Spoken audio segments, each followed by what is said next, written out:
राम राम दोस्तों। देखो, आज हम बात करेंगे गंगा नदी के बारे में। इससे पहले मैंने वीडियो बनाया था सिंधु नदी के बारे में। सिंधु नदी के बारे में यदि आपने ये वीडियो नहीं देखा है तो आप अवश्य देखिए। अब बात करें देखो गंगा नदी के बारे में। तो गंगा नदी का विस्तार सबसे पहले देखिए तो भारत के किन किन राज्यों में होकर बहती है। तो सबसे बेसिक बात करें तो भारत के आरंभ कहाँ से होती है तो उत्तराखंड से वो आरंभ होती है। फिर बाद में उत्तर प्रदेश आता है, फिर बिहार में जाती है, फिर झारखंड से होते हुए पश्चिम बंगाल में जाती है और पश्चिम बंगाल में जाने के बाद वो बांग्लादेश में प्रवेश कर लेती है और अंत में बंगाल की खाड़ी में जाकर गिर जाती है। ठीक है, डेल्टा निर्माण करती है जो कि विश्व का सबसे बड़ा डेल्टा सुंदरबन डेल्टा है, वो यही डेल्टा स्थित है। अब बात करें देखो गंगा नदी है जो कि भारत का सबसे बड़ा अफवाह तंत्र का निर्माण करती है। लगभग देखे देखो लगभग 5 राज्यों में तो वो गुजरती है, साथ में उसका अफवाह तंत्र देखे तो पूरा उत्तर भारत समाहित है। ठीक है, उत्तर भारत जिसमें आप देख सकते हैं राजस्थान, मध्य प्रदेश, छत्तीसगढ़, ओडिशा, ये सभी जो राज्य हैं वो उसका क्या है, एक तरह का अफवाह तंत्र है। ठीक है, और ये भारत की क्या है, सबसे बड़ी नदी है क्योंकि इसकी लंबाई की बात करें तो 2525 किलोमीटर इसकी क्या है, लंबाई है। वहीं 2008 में उसको राष्ट्रीय नदी का दर्जा प्राप्त दिए देखा है। ठीक है, और ये हमारे देखो धार्मिक दृष्टि से सबसे महत्वपूर्ण नदी मानी जाती है भारत में। अब हम देखो गंगा नदी का उद्गम के बारे में पढ़ते हैं। तो गंगा नदी का उद्गम कहाँ से होता है तो देखो बेसिक बात करें तो गंगा नदी जब उद्गम होती है तो उसे गंगा नदी नहीं कहते हैं। ठीक है, गंगा नदी हम नहीं पुकारते हैं।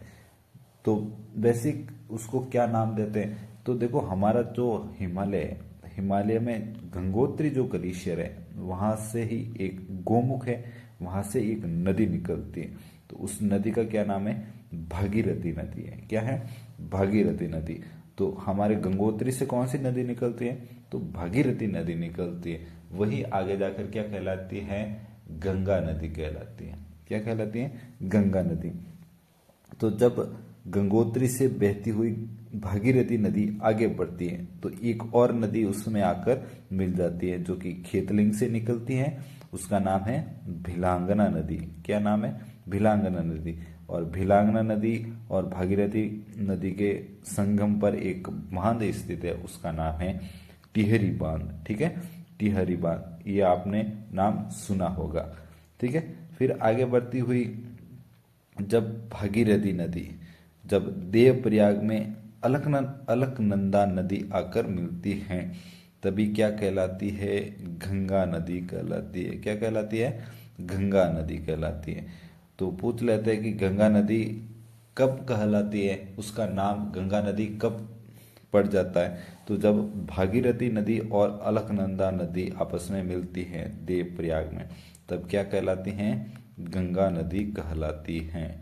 ठीक है, अब बात करें देखो अलकनंदा की, क्योंकि भागीरथी नदी का सबसे बड़ी सहायक नदी की बात करें तो ये क्या है, अलकनंदा के बारे में। और अलकनंदा मिलने के बाद ही क्या कहलाती हैं तो गंगा नदी कहलाती है। तो हमारे लिए अलकनंदा को पढ़ना भी हमारे लिए महत्वपूर्ण हो जाता है। तो सबसे पहले बात करें अलकनंदा का उद्गम कहाँ से होता है तो हमारे हिमालय में एक सतोपथ ग्लेशियर है, वहां से एक नदी निकलती है विष्णु गंगा नदी। ठीक है, और उसी के पास से ही एक नदी निकलती है कामेट से जिसका नाम है धौली गंगा नदी। और विष्णु गंगा और धौली गंगा के मिलन के बाद क्या नदी नदी क्या कहलाती हैं तो अलकनंदा नदी कहलाती हैं। और देखो एक विशेष बात ध्यान देने वाली है कि जो हमारा बद्रीनाथ है वो किस नदी पर स्थित है तो विष्णु गंगा नदी पर स्थित है, बद्रीनाथ। ठीक है, अब आगे बढ़ते हैं। देखो विष्णु गंगा और धौली गंगा का संगम क्या कहलाता है तो विष्णु प्रयाग कहलाता है। क्या कहलाता है, विष्णु प्रयाग। जब आगे बढ़ती है अलकनंदा तो वहां उसके एक और सहायक नदी आकर मिलती है जो कि नंदा देवी से निकलती हुई नंदाकिनी। क्या निकलती है, नंदाकिनी। और बाद में कहाँ मिल जाती है, अलकनंदा में मिल जाती है। तो इनके संगम को क्या कह लेते हैं? तो नंद प्रयाग कहलाता है। क्या कहलाता है? नंद प्रयाग। वहीं जब अलकनंदा और आगे बढ़ती हैं तो उसकी एक और सहायक नदी आकर मिलती है, जो कि पिंडारी से निकलती हुई कर्णगंगा अलकनंदा में मिल जाती है। तो इनके संगम को क्या कहते हैं? कर्णप्रयाग कहलाता है। ठीक है। और वहीं जब नंदा अलकनंदा आगे बढ़ती है तो एक और उसकी सहायक नदी आकर मिलती है, तो उसका नाम है मंदाकिनी। एक और मंदाकिनी, देखो ये हमारे लिए महत्वपूर्ण हो जाती है क्योंकि इसी मंदाकिनी नदी पर क्या स्थित है? केदारनाथ धाम स्थित है। ठीक है। हमने बात की थी बद्रीनाथ धाम की, तो बद्रीनाथ धाम कहाँ पर स्थित है? तो विष्णु गंगा नदी पर। और केदारनाथ तो मंदाकिनी नदी पर स्थित है हमारा केदारनाथ। जब मंदाकिनी नदी अलकनंदा में मिल जाती है तो वो क्षेत्र क्या कहलाता है? वो संगम क्या कहलाता है? तो रुद्रप्रयाग कहलाता है। ठीक है। जब अलकनंदा अंत में बात करें तो अलकनंदा कहाँ मिल जाती है? तो भागीरथी में मिल जाती है। तो उस संगम को क्या कहते हैं? देवप्रयाग कहलाता है। क्या कहलाता है? देवप्रयाग। और वहीं से क्या गंगा नदी का हम कह सकते हैं? उद्गम कहते हैं। ठीक है। और एक और बात, यहीं से देखो गंगा नदी पहाड़ी क्षेत्र से हमारे मैदानी क्षेत्र में प्रवेश करती है। तो सबसे पहले पहाड़ी से मैदानी क्षेत्र में प्रवेश करने के बाद सबसे पहला क्षेत्र कौन सा आता है? तो हमारा हरिद्वार आता है। क्या आता है? हरिद्वार देख सकते हैं वहां पे। ये हमारा धार्मिक तीर्थ स्थल भी कहते हैं। तो देखो बात करें, देखो एक बार वापस देख लेते हैं इन प्रयागों के बारे में। देखो सबसे पहले देखो विष्णु गंगा और धौली गंगा आकर जहां मिलती हैं वो क्या कहलाता है? विष्णु प्रयाग कहलाता है। और विष्णु गंगा और धौली गंगा के जब मिलने के बाद कौन सी नदी कहलाती है? तो अलकनंदा कहलाती है। ठीक है। विष्णु के बाद जब नंद प्रयाग में एक और नदी आकर मिलती है, नंदाकिनी। ठीक है। वहीं कर्ण प्रयाग में एक और नदी आकर मिलती है, कर्णगंगा नदी। और बाद में रुद्रप्रयाग में हमारी मंदाकिनी नदी आकर मिलती है। और अंत में बात करें तो देवप्रयाग। ठीक है।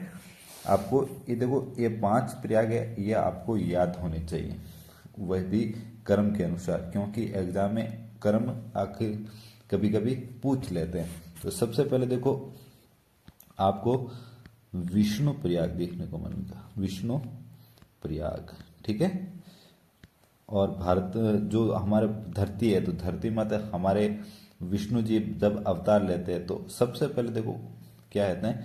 तो विष्णु प्रयाग हमारा अवतार लेता है। बाद में देखिए बात करें तो नंद प्रयाग। ठीक है। तो बाद में जब कृष्ण भगवान थे, जो विष्णु भगवान अवतार होके क्या कहलाए? कृष्ण कहलाए। तो उसका बचपन कहाँ गुजरा था?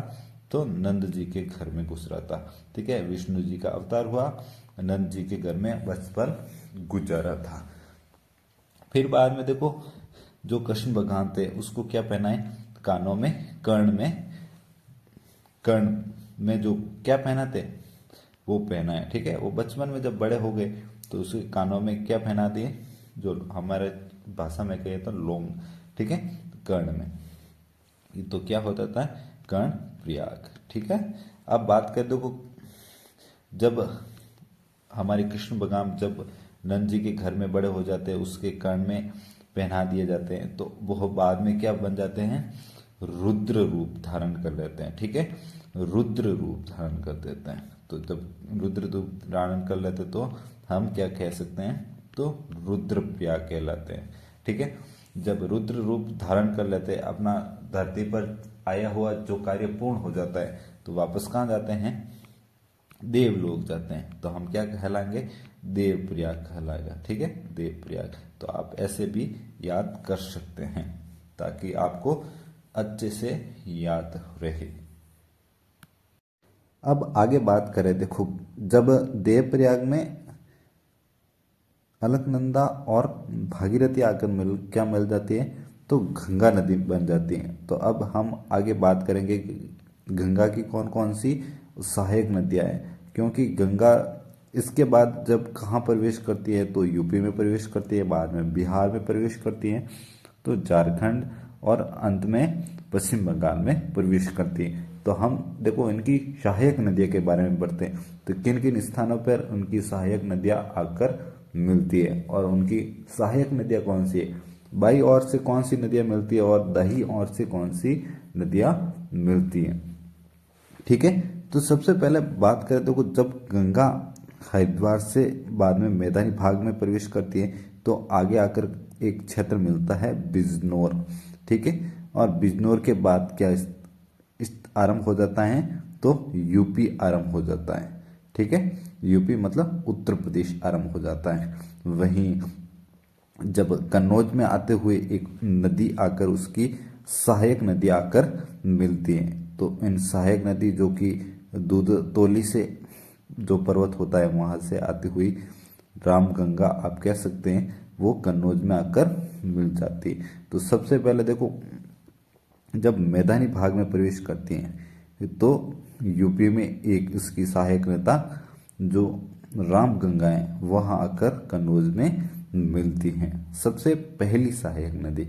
उसके बाद देखो बात करें देखो गंगा की सबसे बड़ी सहायक नदी जो कि हम जानते हैं कि उसे यमुना नदी कहते हैं। क्या कहते हैं? यमुना नदी, जो कि गंगा की सबसे बड़ी सहायक नदी है। तो देखो बात करें देखो यमुना की, तो उसका उद्गम कहाँ से होता है। देखो जिस प्रकार भागीरथी का उद्गम गंगोत्री से होता है उसी प्रकार यमुना का उद्गम यमुनोत्री से होता है। ठीक है, इनके पास से ही जो कि यमुनोत्री है बंदरपूछ, तो वहां से आरंभ होता है। जब आगे बढ़ती हैं तो इनके प्रमुख शहरों की बात करें तो दिल्ली है, आगरा है, मथुरा है। अब देखो आगे जो इटावा है, इटावा में देखो चंबल नदी आकर इसकी सहायक नदी बन जाती है। ठीक है, तो कभी अभी एग्जाम में कंफ्यूज कर देते हैं कि चंबल किसकी सहायक नदी है। तो चंबल गंगा की सहायक नदी न है, यह है यमुना की सहायक नदी। और वहीं आगे बात करें जब चंबल मिल जाती है तो उसके बाद में सिंध उसकी सहायक नदी बनती है, और बाद में बेतवा उसकी सहायक नदी बनती है, जो कि हमीरपुर में आकर उसका मिलन बिंदु होता है। और वहीं यमुना की अंत में बात करें तो कैन नदी आकर जो कि बांदा में आकर यमुना में मिल जाती है। और यमुना जो कि प्रयागराज है, जो कि अभी प्रयागराज कहलाता, पहले कौन सा क्षेत्र कहलाता था? इलाहाबाद। तो हम प्रयागराज में आकर गंगा में मिल जाती हैं। ठीक है, तो ये इसकी क्या है, सबसे बड़ी सहायक नदी है।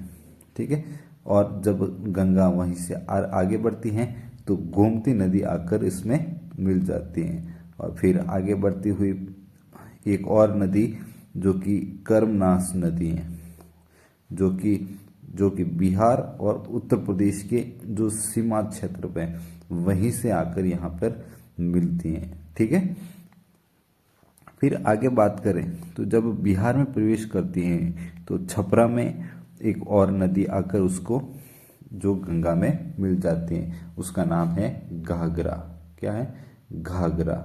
और घाघरा की सहायक नदी है शारदा नदी, जो कि मिलान से निकलती है। ठीक है, वो आगे बासरा में आकर घाघरा में मिल जाती है। कहाँ पे मिल जाती है? घाघरा में मिल जाती है। तो घाघरा में जब घाघरा अंत में कहाँ मिल जाती है तो छपरा में गंगा नदी में विलीन हो जाती हैं। ठीक है, वहीं से जब गंगा नदी आगे बढ़ती है तो यहाँ से देखेंगे आपको विंध्याचल पर्वत से एक नदी निकलती है, उसका नाम है सोन नदी। ठीक है, तो सोन नदी आगे जाकर आरा में कहाँ मिल जाती है तो गंगा में मिल जाती हैं। देखो हमारे यहाँ पर कंफ्यूज होंगे आप, क्योंकि देखो बेतवा नदी और केन नदी ये किसकी सहायक नदी है तो यमुना की सहायक नदी है। किसकी? यमुना की नदी। और जो सोन नदी है, तो सोन नदी किसकी सहायक नदी है तो गंगा नदी की सहायक नदी है। ठीक है, ये आपको याद रखना है। अब देखो आगे बढ़ते हैं, जब सोन नदी मिलन हो जाता है तो आगे एक और नदी आकर मिल जाती है जिसका नाम है गंडक नदी। जो कि हिमालय, जो नेपाल हिमालय है वहाँ से निकलती हुई हमीर हाजीपुर है, हाजीपुर में, जो कि कहाँ पर स्थित है, तो बिहार का क्षेत्र है, तो उसी में गंगा में आकर मिल जाती हैं। और वहीं देखो बिहार का जो अंतिम भाग है वहाँ पर एक नदी और आकर मिलती है, जो कि वो है कि हिमालय से निकलती हैं, उसका नाम है कोसी नदी।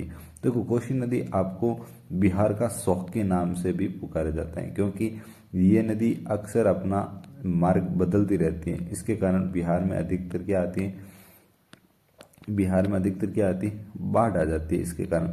तो इससे बिहार का क्या कहते हैं, शौक भी कहते हैं। और यह कटरिया में आकर कहाँ मिल जाती हैं, तो गंगा में मिल जाती हैं। ठीक है। और अंत में देखो पुनपुन जो नदी हैं वो आकर क्या मिल जाती हैं, गंगा में मिल जाती है। और ये भी इसकी क्या है, एक तरह की सहायक नदी। उसके बाद झारखंड आरंभ हो जाता है। झारखंड के बाद में वो कहाँ प्रवेश करती हैं, तो पश्चिम बंगाल में प्रवेश करती हैं। ठीक है। पश्चिम बंगाल में जब प्रवेश करती हैं तो इसी यहाँ पर एक फरक्का बैराज बना हुआ है। ठीक है। फरक्का बैराज, वहां से देखो गंगा नदी का एक जो स्रोत होता है वो नीचे हुगली के रूप में अलग हो जाती है। ठीक है। वो बाद में जाकर कहाँ मिल जाती हैं, तो बंगाल की खाड़ी में मिल जाती है हुगली नदी। ठीक है। हुगली नदी, तो हुगली नदी का जब अलग कहाँ से होती है गंगा नदी, तो फर्राक बैराज है वहां से अलग होती है पश्चिम बंगाल से।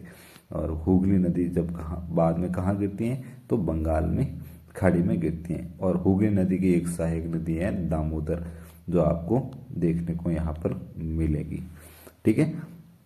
फिर पश्चिम बंगाल में जब गंगा आगे बढ़ जाती हैं तो आगे जाकर कहाँ मिल जाती हैं, तो बांग्लादेश में प्रवेश कर जाती है। ठीक है। बांग्लादेश में उसे क्या कहते हैं, तो पद्मा कहते हैं। क्या कहते हैं, पद्मा कहते हैं। और वहीं देखो महानंदा जो कि भारत से होकर बहती है, बाद में बांग्लादेश में जाकर कहाँ मिल जाती है, तो पद्मा में मिल जाती है। ठीक है। और पद्मा देखो भारत में क्या कहते हैं, गंगा नदी। ठीक है। तो वही बांग्लादेश में क्या कहते हैं, तो पद्मा नदी कहलाती है। क्या कहलाती है, पद्मा नदी। और अलकनंदा कहाँ मिलती हैं, तो पद्मा में जाकर मिलती है। और बांग्लादेश में जब बाद में कहाँ मिल जाती हैं, तो बंगाल की खाड़ी में मिल जाती है। और यहीं पे विश्व का सबसे बड़ा क्या है, सुंदरवन डेल्टा आपको देखने को मिल जाएगा, क्योंकि यहाँ पे नदी अलग अलग भागों में विभाजित हो जाती हैं।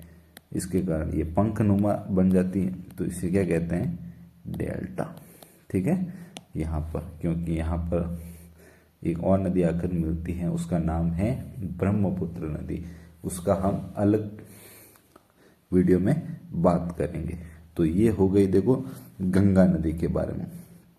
अब बात कर लेते देखो उसकी दाईं ओर से मिलने वाली कौन सी नदियां हैं और बाईं ओर से मिलने वाली कौन सी नदियां हैं। तो सबसे पहले देखो बात करें बाईं ओर से, मतलब बाईं ओर से यहाँ से प्रवेश करें तो हमारा बाईं ओर यहीं से होगा।